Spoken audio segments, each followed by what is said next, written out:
Effie Trinket asked for volunteers, but no one steps forward.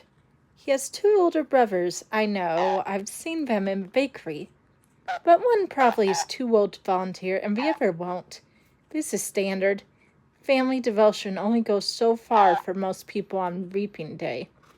What I did was the radical thing. The mayor begins to read the long, dull treaty of treason, as he does every year at this point.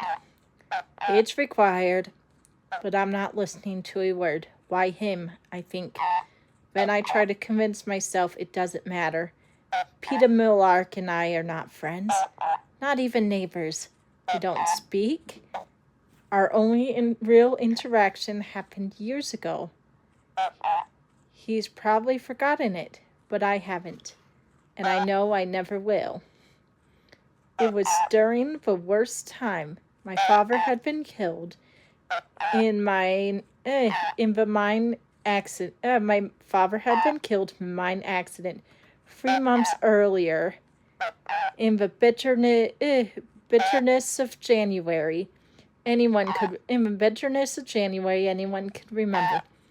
The numbness of his loss had passed, and the pain would hit me out of nowhere, doubling me over, racking my body with sobs. Where are you? I would cry out. Where have you gone?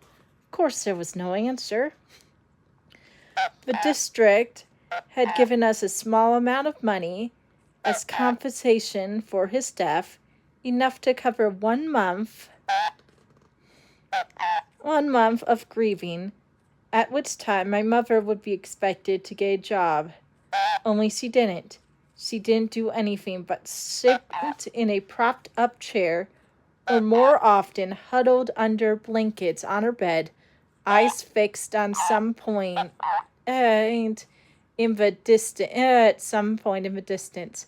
Once in a while, she'd stir up as if moved by some urgent purpose, only then to collapse back into stillness. No amount of pleading from Prim seemed to affect her. I was terrified. I suppose now that my mother was locked in some sort of dark world of sadness. But at the time, I knew. All I knew was that I had not lost only a father, but a mother as well. At 11 years old, Prim was just 7.